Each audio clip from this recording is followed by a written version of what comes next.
Bonjour à tous, une nouvelle vidéo juste pour pouvoir faire la correction rapide de l'activité 4 sur les lymphocytes T.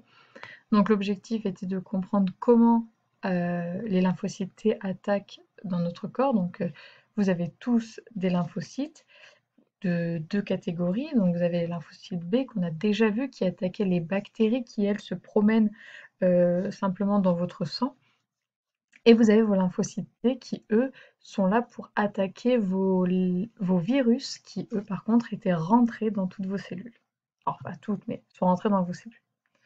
Donc aujourd'hui, on corrige l'activité sur les lymphocytes T, comment se défendre contre un virus.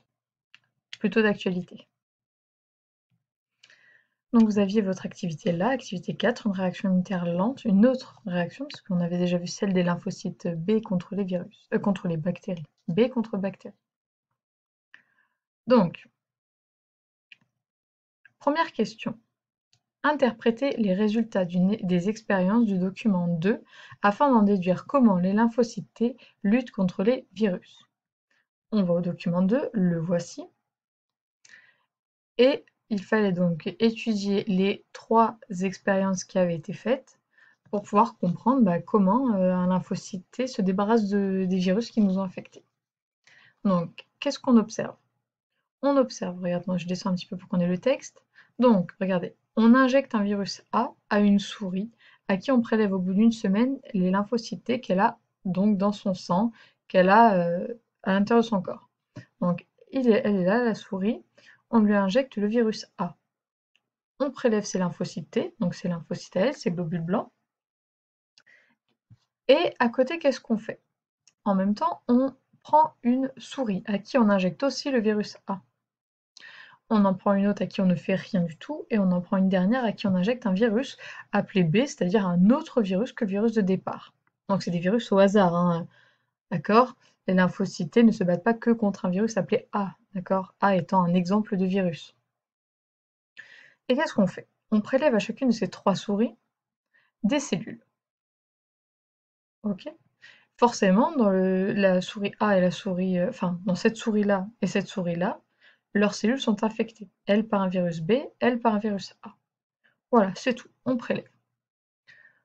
On prend ensuite donc les lymphocytes de cette première souris et on les met en contact dans la boîte avec les cellules infectées A, les cellules non infectées et les cellules infectées par le virus B. Et on attend 3 jours. Au bout de 3 jours, qu'est-ce qu'on remarque? On remarque que avec les cellules infectées par le virus A, les lymphocytes T ont réagi et ont tué les cellules. Avec des cellules non infectées, les lymphocytes n'ont rien fait, il ne s'est rien passé, on voit qu'il n'y a pas de destruction de cellules. Et enfin, avec des cellules infectées par le virus B, on remarque une fois de plus qu'il ne s'est rien passé, pas de destruction de cellules infectées. Donc comment on devait répondre à cette question? On devait faire le je vois, je conclus. Donc je vois une destruction des cellules infectées par le virus A par les lymphocytes de la souris qui avait déjà rencontré le virus A. Je vois qu'il n'y a pas de destruction quand les cellules ne sont pas infectées et je vois qu'il n'y a pas de destruction quand les cellules sont infectées par un autre virus que celui de la première souris. Donc c'est ce que j'ai essayé de rédiger un petit peu ici.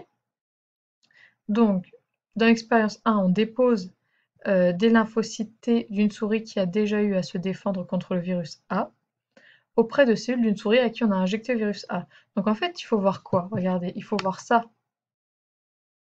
Que les lymphocytes T qu'on a récupérés de la première souris, ils ont déjà rencontré, se sont déjà battus contre le virus A.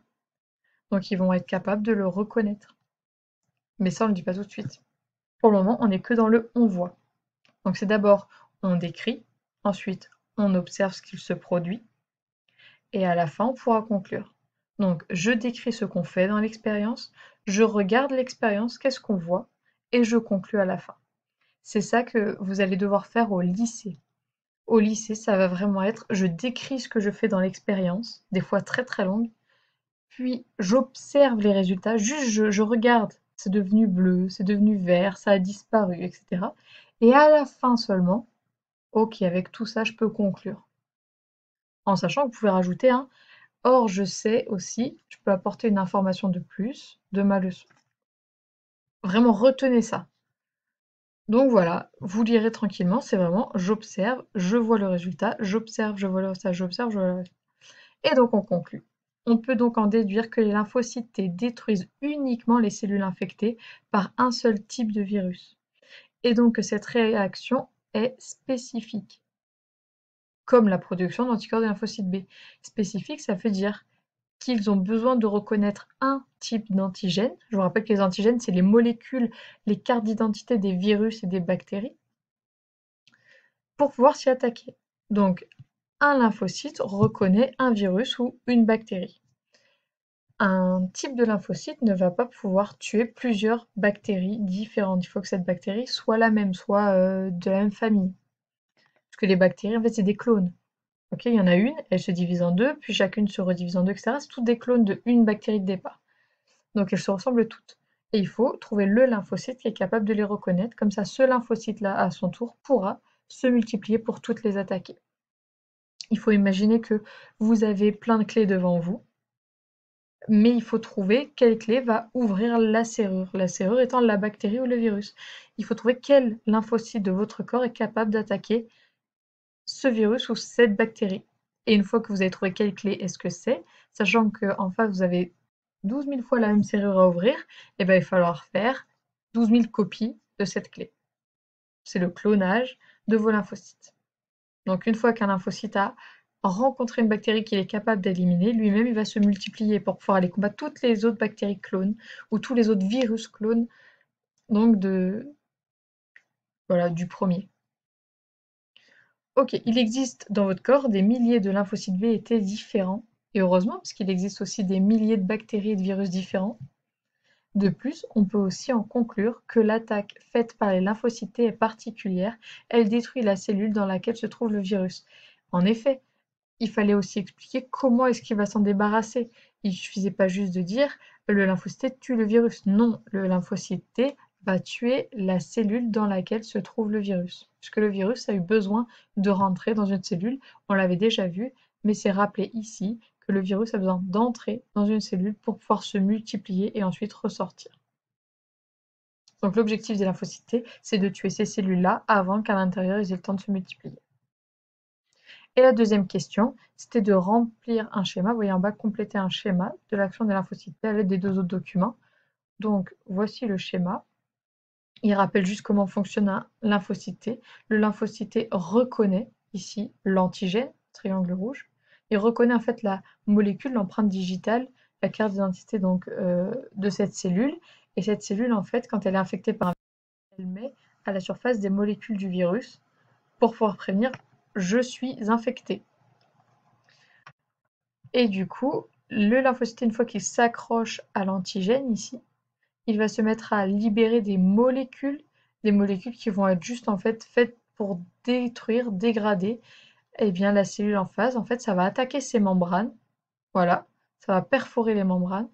Ici, les molécules s'attaquent à la membrane, ce qui va permettre à l'eau d'entrer dans la cellule et donc de faire exploser la cellule puisqu'elle va tellement se remplir d'eau que les membranes vont exploser, la cellule est morte et tous les débris de cette cellule seront ensuite phagocytés par la phagocytose qu'on a déjà vue. Et on n'oublie pas le titre, le mode d'action des lymphocytes T. Voilà, j'espère vraiment que ça a été clair. Donc un lymphocyte T reconnaît une cellule, projette des molécules qui détruisent la cellule en face et les débris de la cellule vont être ensuite phagocytés. Je vous mets, alors peut-être pas tout de suite, dans une prochaine vidéo, je vous fais le bilan donc de l'action d'un lymphocyte T. Donc on va faire un bilan écrit comme d'habitude et je vous propose un schéma bilan, voilà, le même finalement que celui sur les lymphocytes B, mais en version lymphocyte T avec un peu moins d'étapes. Donc je vous mets le schéma vide donc en PDF et vous devez avec la prochaine vidéo compléter les différentes cases, différentes étapes. Voilà, Et il y aura donc la leçon qui va avec le bilan. J'espère vraiment que cette activité a été claire. Je vous demande de retenir qu'une chose, c'est la méthode, puisque dans quelques semaines, vous avez fini le collège et vous serez au lycée et vous aurez besoin vraiment d'appliquer cette méthode, que ce soit en SVT, en physique, chimie ou dans d'autres matières. C'est vraiment, je fais une expérience, je décris ce que je fais. Ensuite, j'observe le résultat. Voilà, quelqu'un qui n'a pas vu le résultat, vous lui dites il s'est passé ça, ça, ça. Et enfin, vous pouvez conclure. J'en déduis vraiment que si s'est passé ça, c'est que quelque chose. Voilà, il faut vraiment penser à ça. Avec aussi, vous pouvez rajouter une information que vous savez par exemple de votre leçon. Je sais que si ça devient marron, c'est qu'il y a ça, ça, ça dedans. Voilà, il faut vraiment vous rappeler de cette méthode. Si c'est un document qu'on vous donne, qui est déjà fabriqué, eh bien à la place de d'écrire ce que vous avez fait dans l'expérience, vous décrivez simplement ce que c'est. C'est un graphique qui parle de ça.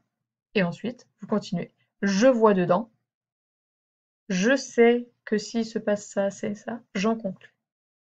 Voilà, rappelez-vous vraiment de cette méthode et vous gagnerez beaucoup, beaucoup de temps au lycée, beaucoup de points. Allez, sur ce, je vous laisse et je me lance dans la vidéo suivante sur la leçon cette fois, après cette correction d'activité. À bientôt et j'espère que tout le monde va bien.